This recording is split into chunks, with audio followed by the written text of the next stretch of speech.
Muy buenas. En este vídeo os voy a ayudar un poquito con el comentario de texto porque es un pelín difícil, ¿no? Mirad, yo os recomiendo que hagáis esto, que es abrir doble pantalla o triple, o lo que es mejor todavía, si tienes eh, este archivito que tengo yo aquí abierto, que son los pasos a seguir para hacer el comentario, mejor si lo tienes copiado en una hojita, tienes ahí tus 7 pasos y ya te los vas aprendiendo de memoria, de copiar una y otra vez. Yo lo voy a dejar así porque yo no lo voy a hacer con el ordenador.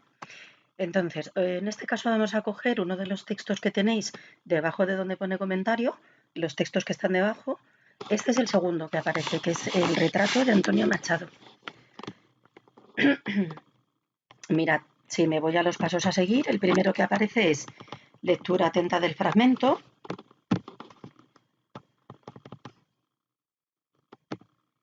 ¿Qué es la lectura atenta? Pues simplemente es como el nombre indica. Yo me lo leo una vez, 2 veces, 3 veces, las que me hagan falta. Y voy a hacer un pequeño resumencito, que es lo que os recomiendo aquí. Resume cada parte con tus palabras. Eso ni siquiera me lo tenéis que poner a mí a la hora de hacer el ejercicio en el examen. Es simplemente para que tú sepas por dónde coger el texto. Os recomiendo que lo hagáis por partes, pero antes de intentar ver en cuántas partes está dividido un poema, vamos a ver la diferencia entre parte y número de estrofas. Por ejemplo, si me vengo al de arriba, al de saeta, que supongo que ya habréis intentado hacerlo con vuestra profe, tenéis aquí una estrofa, sigo leyendo, 2 estrofas, 3 estrofas, 4. Miro un poco por encimita y, a ver, parto de la base de que este ya lo tenéis hecho, ¿no? En la primera me habla de la saeta, del cantar, en la segunda del pueblo andaluz, en la Semana Santa. Sabemos que está el Cristo por desenclavar, con lo cual está crucificado. El pueblo andaluz que en primavera saca a su Cristo en procesión por la Semana Santa. Cantar de la tierra mía. Anda, pues ya sé que Machado se siente andaluz. Entonces me voy un poco aquí a la parte de literatura y leo sobre Machado. Primero tengo que buscarlo, a ver en qué movimiento literario lo puedo ubicar y a ver en qué época. Y ya sé que es andaluz. Y en la última estrofa de repente hay un cambio sustancial y dice, oh, no eres tú mi cantar. O sea que a pesar de que él es andaluz y está diciendo el cantar de los gitanos, el cantar en las primaveras, al Cristo clavado, la tradición de sus mayores, pero no, este no es mi cantar. Él no quiere ni puede cantar a ese Cristo, sino a este, al que anduvo en el mar, al Cristo de verdad. El poema este de la saeta podemos ver que tiene 4 estrofas, pero si tuviéramos que hablar de partes, veríamos que realmente está dividido en 3 partes, porque mirad, en la primera habla del cantar del Cristo de los gitanos, la segunda el cantar del pueblo andaluz, la tercera el cantar de la tierra mía, y todas empiezan igual, ¿no? Más o menos. Pero es que en la cuarta ya habéis visto que dice, no, no, es que tú no eres mi cantar, este es el cambio. Entonces podemos decir que este poemita está dividido en 2 partes. La primera parte abarcaría las 3 primeras estrofas y ahí hago el pequeño resumencillo. Eso es lo que yo sí quiero ya. En la primera parte, el autor se está refiriendo a la saeta, que es un cante típico de la Semana Santa, sobre todo en Andalucía. Y la segunda parte, que se corresponde con la última estrofa, la cuarta, el autor lo que comenta es que no quiere a ese Cristo que está clavado en la cruz, sino que a él al que venera es al de verdad, al que anduvo en la mar. Ahora pasaríamos al punto 2, autor y época literaria. Aquí es donde ya diríamos, pues el autor de este poema es Antonio Machado, que se inserta dentro de, y para eso me vengo aquí a la página de literatura. Me pongo a buscar, y empieza el temario, el de este módulo 6, aquí. Literatura de fin de siglo XIX y XX. Modernismo, vanguardias, sigo mirando, de momento no aparece Machado, pero si me vengo a Generación del 98, que es el siguiente movimiento, ya sí lo veo ahí. Me paro ahí y empiezo a leer. Leo los temas fundamentales. Ya hemos visto que, a ver, no todos los autores van a escribir igual, pero sí que van a tener unas características que les hacen comunes y que por eso se etiqueta a este grupo de autores bajo el nombre Generación del 98. Si no tuvieran nada en común, pues no formarían grupo. Los temas, en general, son el paisaje español como reflejo de los sentimientos, la intrahistoria, recordad que eso era la historia del pueblo, la historia personal de cada una de las personas que forman el pueblo. Otro tema, la literatura clásica como fuente de inspiración, la preocupación existencial, la vida y la muerte, y su postura ante la religión y ante Dios, que hay, en fin, cientos de posturas diferentes, cada autor tiene la suya. ¿Qué tienen en común? Pues que muchos de ellos lo manifiestan en sus escritos. Vamos a ver un momentito el poema que nos ocupa. Hemos dicho que íbamos a trabajar con el poema Retrato. Bajamos. Me hago el resumencito, es lo que tendría que hacer, ¿no? Estrofa por estrofa, para ver las partes. Voy contando, primera estrofa, veis que hay un puntito, y me doy cuenta de que este poema, como el anterior, está hecho en estrofas de 4 versos. ¿Lo veis? Cuento y creo que me han salido 9 estrofas. Y ahora tengo que ir agrupando por temática. Me voy a la primera estrofa y me dice, cuidado, el poema se titula Retrato. ¿Qué se supone que vas a leer? Se supone que vas a leer la descripción de algo. Y si es un retrato, es la descripción de alguien. Empieza con un pronombre personal aquí que se convierte en un determinante porque va acompañando a infancia. Mi infancia. Entonces, ¿qué va a contar? Pues parece que va a contar o su infancia o su vida entera. Me lo leo un par de veces y ya me doy cuenta de que efectivamente me habla. Primero de la infancia. La juventud. Nos habla de que nació en Sevilla, pero su juventud lo pasó 20 años en Castilla. Luego habla un poquito aquí de que no fue un Don Juan, tanto Mañana como Bradomín eran personajes que eran como Don Juanes, ligaban mucho con las mujeres. Habla del amor y dice que sí, que recibe la flecha que le asignó Cupido, que quiere decir pues que él se enamoró cuando le tocó enamorarse. ¿Cuánto amó? Lo que ellas le dejaron. A continuación, habla de que, aunque tiene sangre jacobina, que esto además lo podéis buscar en internet, como supongo que muchos habréis hecho, es que aunque él tenga en su sangre esas gotitas de revolucionario, de reaccionario, él es sereno. Él no va a escribir contra nada ni contra nadie. En la siguiente estrofa ya empieza a hablar de la estética moderna. ¿Veis que aquí hay un cambio? En todo esto de arriba está hablando de la infancia, de la juventud, del amor, de si va a ser revolucionario o no, de cómo va a escribir. Y en esta directamente ya dice cómo es su escritura. En la moderna estética corté las viejas rosas del huerto de Ronsard. Esto es una metáfora que es difícil, yo lo comprendo, por eso os ayudo. Aquí hace alusión al modernismo. Él al principio, recordad, tiene una etapa modernista, más simbolista, os lo cuento por aquí, cuando bajáis al epígrafe aquí, donde hablamos de Machado, él conoce a Rubén Darío en París y no olvidéis que Rubén Darío, si habéis leído el tema anterior del modernismo, es el que trae el movimiento modernista a España. ¿Qué hace entonces? Pues que hace sus pinitos o sus coqueteos aquí con el modernismo, pero fijaos lo que dice a continuación, más sin tilde, que significa pero, no amo los afeites de la actual cosmética. Un afeite es un añadido, es como el maquillaje, y por eso habla de cosmética. Ni soy una ave de esas del nuevo gaitrinar. Sigue haciendo referencia a todos esos poetas que están huecos realmente. Sabéis que el modernismo era una tendencia que lo que buscaba era la belleza estética por encima de todo. Si tú quieres que algo sea muy bello, tienes que sacrificar el contenido. Él empieza por esa línea, pero finalmente decide que no le gusta porque han puesto tal cantidad de aceites, tal cantidad de añadidos a en este caso, a la poesía, que él reniega de ella. Dice, no, por ahí no voy a seguir porque no me gusta. En la siguiente estrofa continúa hablando de lo mismo. O sea, en estas dos está hablando de que le gusta lo bello, pero que le gustan las cosas originales. Aquí dice que no le gustan los tenores huecos, ni el coro de grillos que cantan a la luna. ¿Por qué? Porque son cantares vacíos. Oyes el cri cri cri, pero realmente no tiene contenido. Incide otra vez y dice, a distinguir me paro las voces de los ecos. Es decir, ¿cuál es la voz original y cuáles son los que están copiando el sistema o la estética, pero realmente no me están diciendo nada. Y escucho solamente entre las voces una, que es la voz original. Luego se pregunta a sí mismo, mirad, esta es una interrogación retórica, una figura literaria que no espera respuesta. Se pregunta, dice, ¿soy clásico o romántico? No sé, como que le da un poco igual. Y nos comenta cómo quiere dejar su verso, como un capitán, famosa por la mano que la blandiera y no por el oficio del forjador.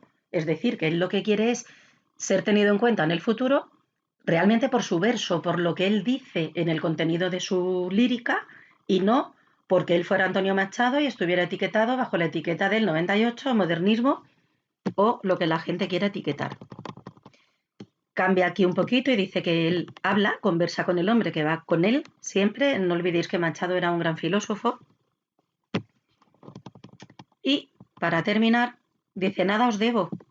¿Me debéis todo lo que yo he escrito? Con mi dinero pago todo, lo que me cubre, la casa, lo que me alimenta, etc. Y cuando llegue el día del último viaje, otra metáfora, metáfora por la muerte, y me tenga que ir, ¿cómo me iré? Casi desnudo, como los hijos de la mar. Vale, vamos a recapitular. ¿Qué nos está diciendo aquí el autor en estas 9 estrofas?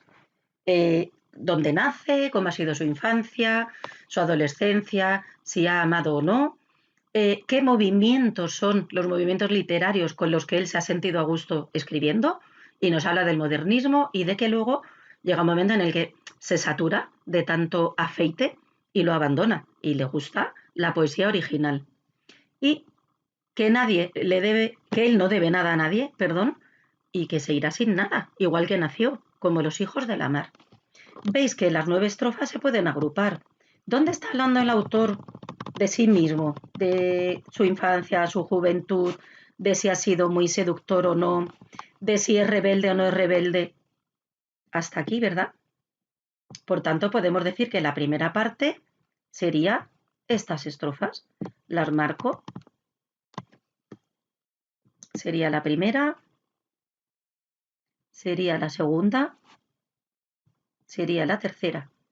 ¿Por qué? Porque está hablando de sí mismo, de cómo él se ve. A partir de aquí, de la tercera, ya empieza a hablar de su literatura, empieza a hablar de su poesía como tal. Por tanto, yo partiría ahí. La primera parte son las 3 primeras estrofas. Vamos a ver la segunda parte. Empieza a hablar de la poesía, aquí, la moderna estética. En la siguiente estrofa, sería la cuarta y la quinta, continúa hablando de su literatura. Y aquí también dice, ¿soy clásico o romántico? ¿Qué quiero? Entonces, estas 2 estrofas, veis que conformarían la segunda parte.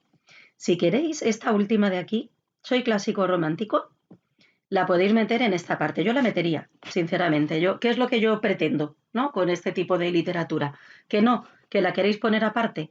Con la siguiente, no pasa nada. Lo interpretáis como queráis. Es más o menos lo mismo. Yo la voy a meter. Con lo cual habla de la estética y de su poesía y qué es lo que él quiere dejar para el futuro.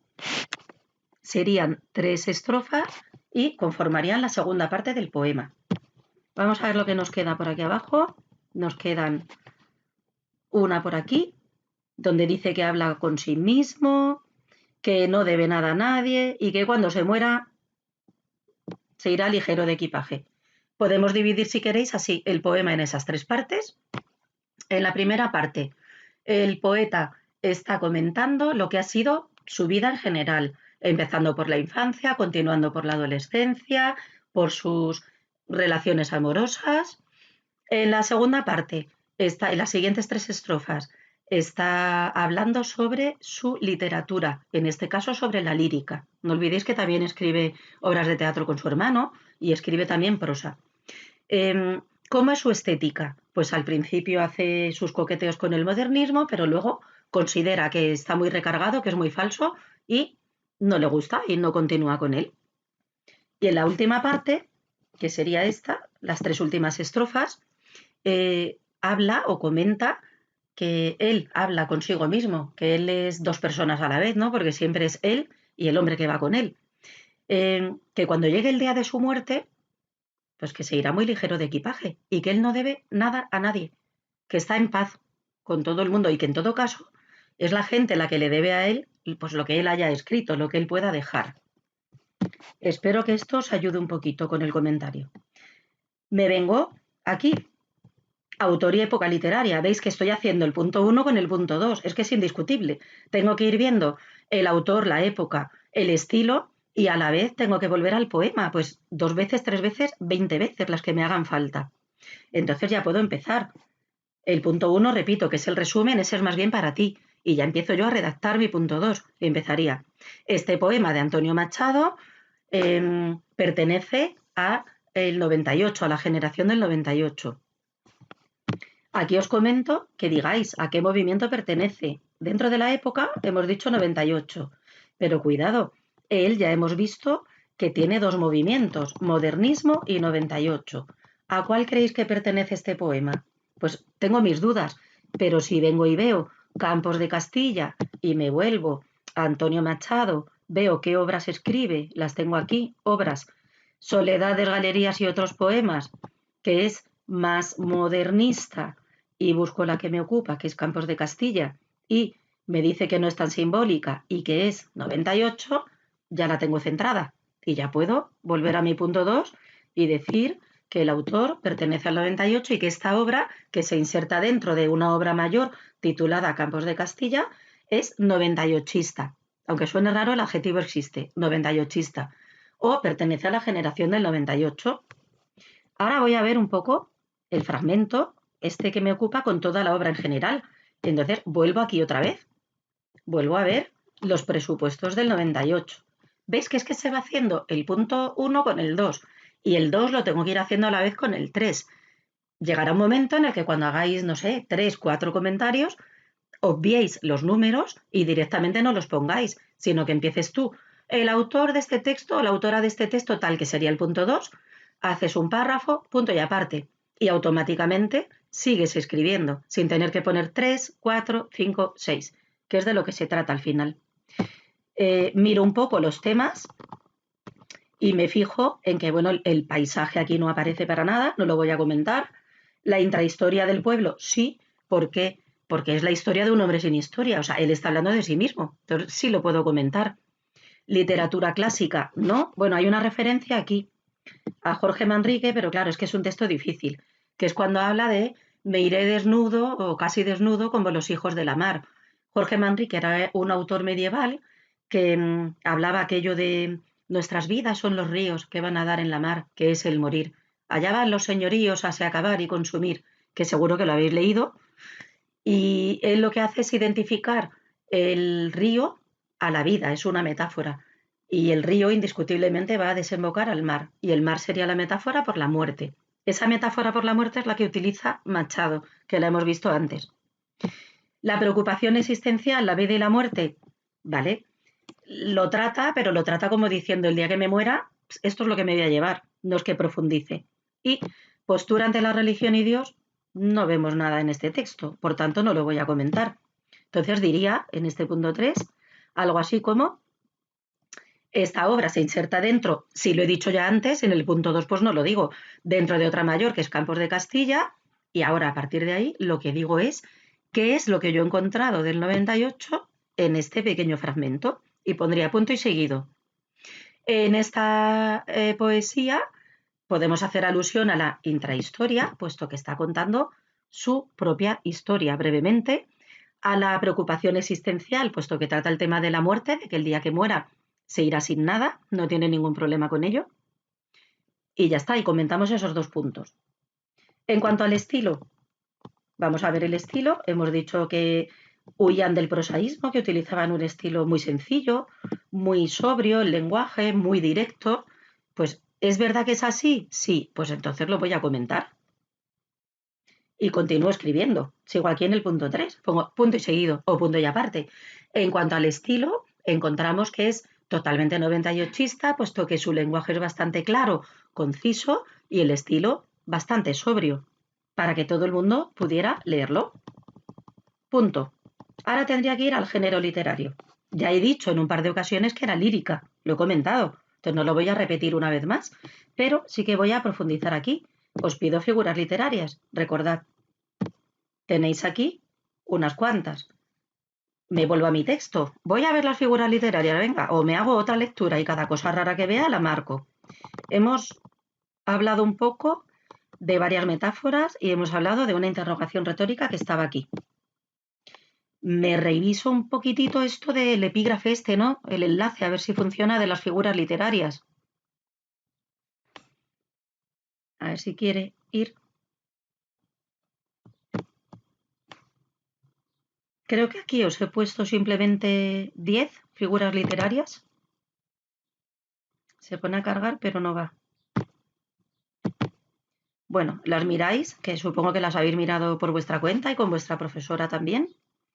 Y entonces vemos las típicas que van a aparecer casi siempre.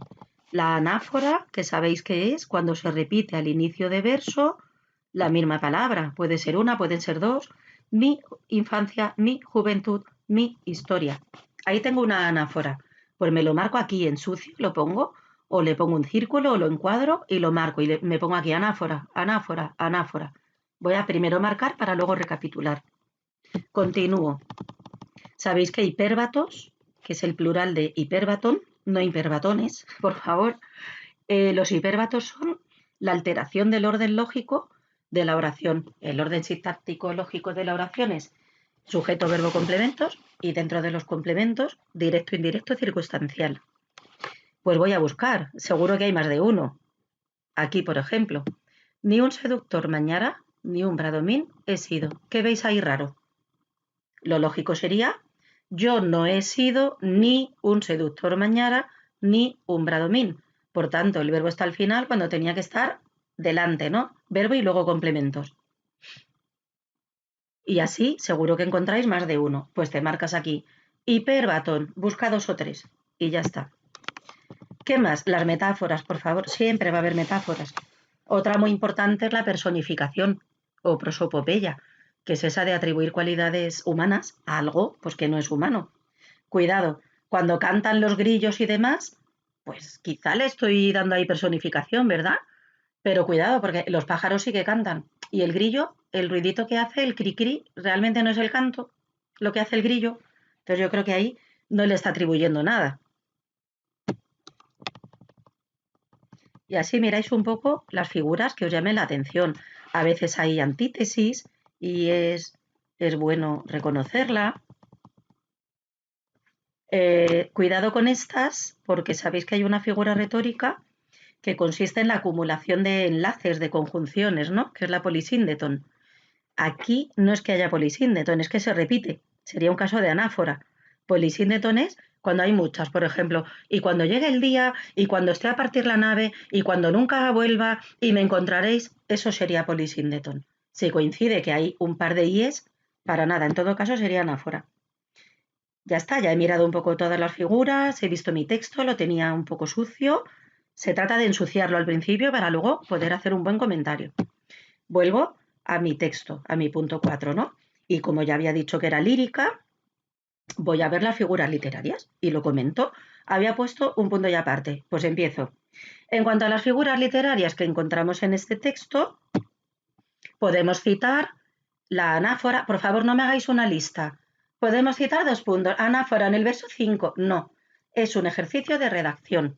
Y yo voy a tener en cuenta la redacción y la ortografía, etcétera, y la puntuación como cosa lógica. Entonces, que sea todo, que tenga coherencia y cohesión, que sea un todo bien hecho, que ya habéis redactado varias cosillas y, como os digo, empezáis con algo así. En cuanto a las figuras literarias, coma, podemos observar las siguientes 2 puntos.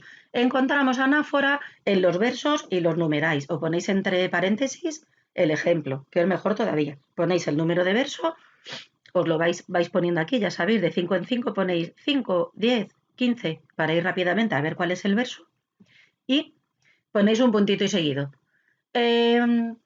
Hipérbole, que es una exageración, si la habéis encontrado en el verso tal, y la explicáis.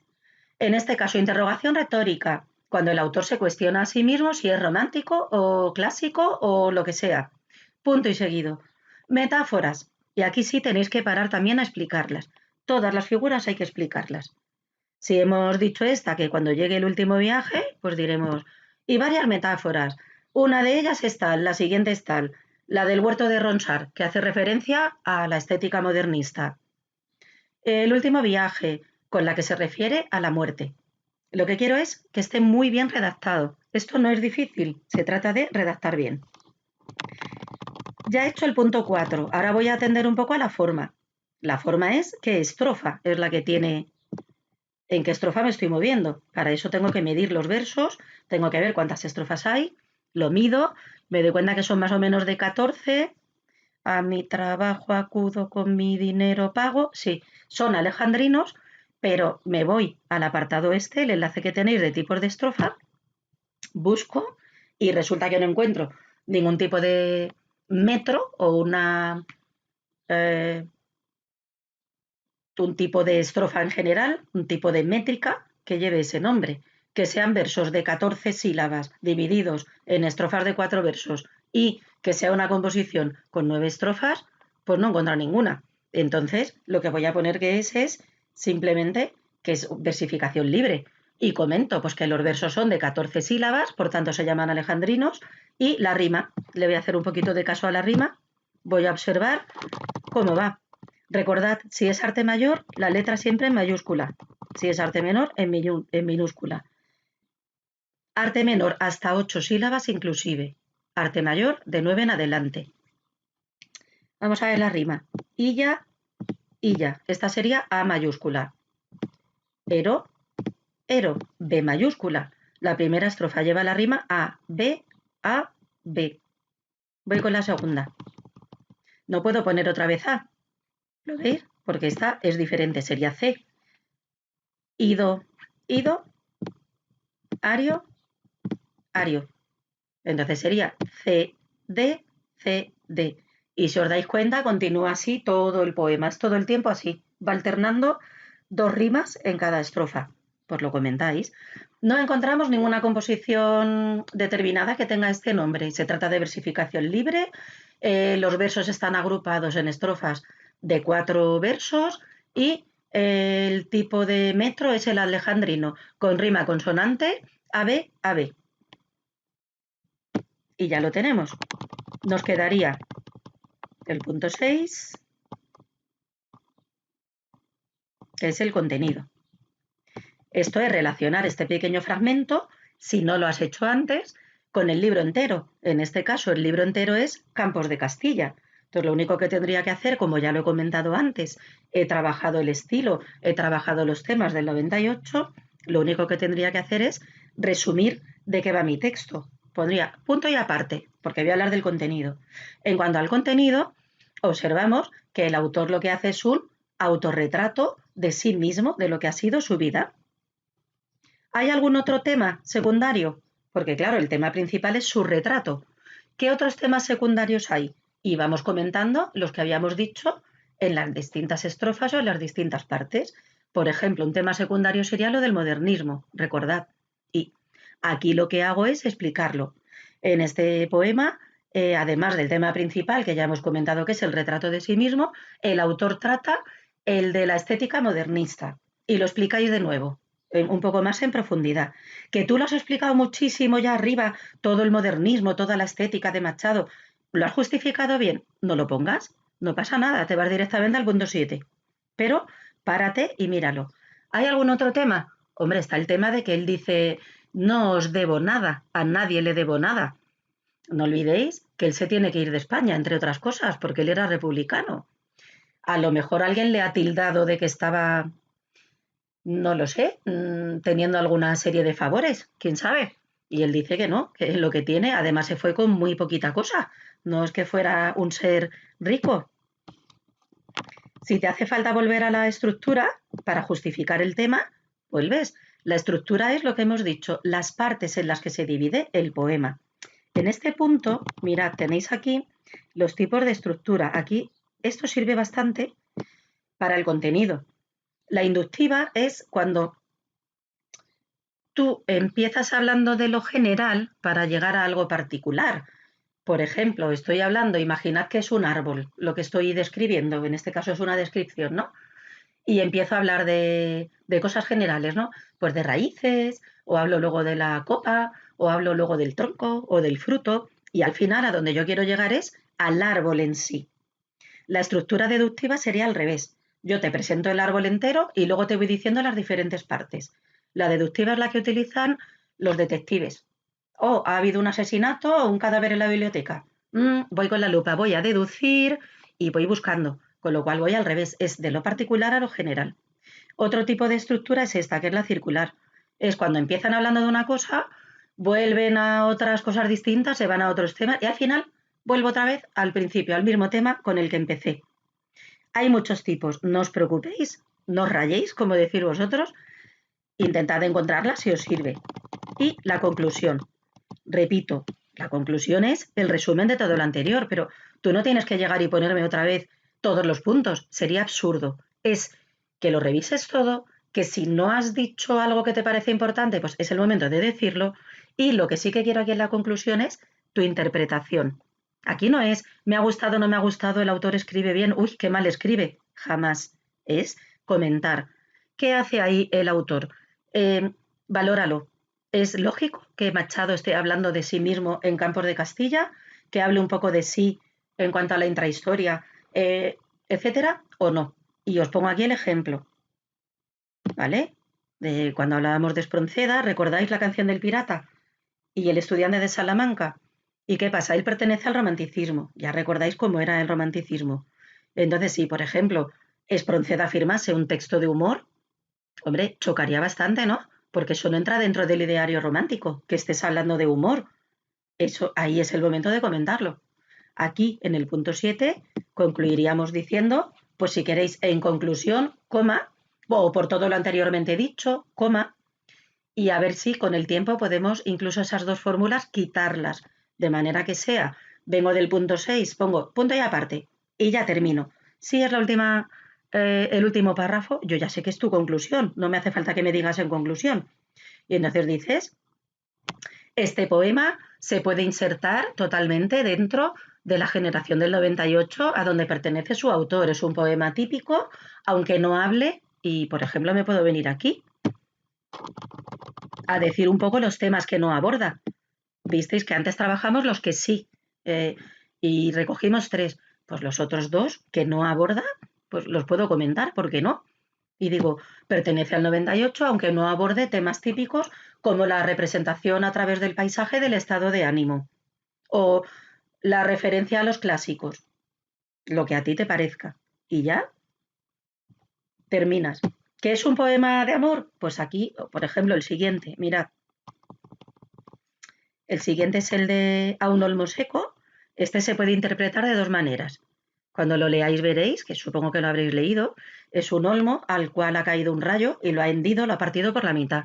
Entonces esta tiene una mitad, está prácticamente muerto, suben hormiguitas, hay arañas, etcétera, está carcomido, está polvoriento, con lo cual tú piensas que va a llegar el viento y lo va a arrancar de cuajo y va a acabar en un río y el río lo va a llevar al mar.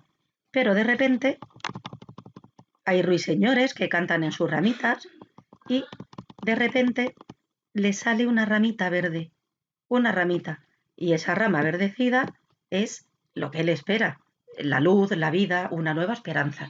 Se puede interpretar, como os estoy diciendo, de dos maneras. Bien como que es ese preludio de la España que se va a dividir en dos, que está escindida por lo que va a venir, que es la guerra civil, o bien por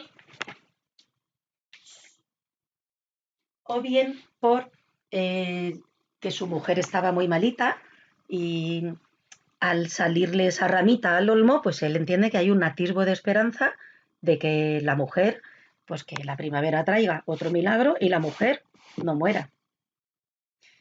Yo creo que con todo esto podéis hacer el comentario. Si tenéis alguna duda, pues mandadme un mail.